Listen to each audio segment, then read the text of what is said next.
மகா சிவராத்திரி அன்று இந்த உலகத்தில் உள்ள அனைத்து சிவபக்தர்களும் அந்த சிவபெருமானை நினைத்து இரவு முழுவதும் கண் விழித்து இருப்பார்கள்.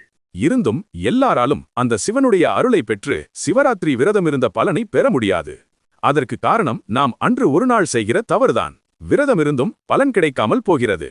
அதை செய்யாமல் இருந்தால் சிவனுடைய மனம் குளிர்ந்து அவனுடைய அருளை பெறலாம். நீங்களும் சிவபக்தர் என்றால் ஈசனே போற்றி போற்றி என கமெண்டில் சொல்லுங்க.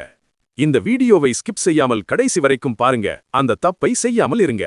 வருகின்ற பிப்ரவரி 15 அன்று ஆண்டின் மகா சிவராத்திரி வருகிறது. அதற்கு முந்தைய நாள் சனி பிரதோஷம் வருகிறது. இந்த 2 நாட்களையும் தவறவிடாமல் அந்த சிவபெருமானை வழிபட்டால் அந்த ஈசனின் அருளை கண்டிப்பாக பெறலாம். அதில் எந்தவித சந்தேகமும் இல்லை. உங்கள் வீட்டிற்கு அருகில் எந்த ஒரு சிறிய கோவில் சிவன் கோவில் இருந்தாலும் அங்கு சென்று வழிபடலாம்.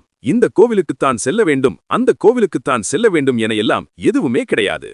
அப்படி கோவிலுக்கு செல்ல முடியாத சூழ்நிலையில் உள்ளவர்கள் வீட்டிலே அந்த சிவன் பார்வதி படம் வைத்திருப்பவர்கள் இல்லை என்றால் சில வீடுகளில் சிவலிங்கம் வைத்திருப்பவர்கள் அந்த சிவனுக்கு முன் 2 விளக்கு ஏற்றி வைத்து ஒரு வில்வ இலையாவது அவர்களுக்கு அர்ச்சித்து பூஜை செய்ய வேண்டும். அன்றைய நாள் பகல் இரவு முழுவதும் அசைவ உணவை மட்டும் சாப்பிடவே கூடாது. இந்த தவறை செய்தால் 7 ஜென்ம பாவங்கள் வந்து சேரும் நமக்கு. இதை தவிர்த்தாலே சிவனுடைய அருளை பெறலாம். மறக்காம சேனலை சப்ஸ்கிரைப் பண்ணிக்கோங்க.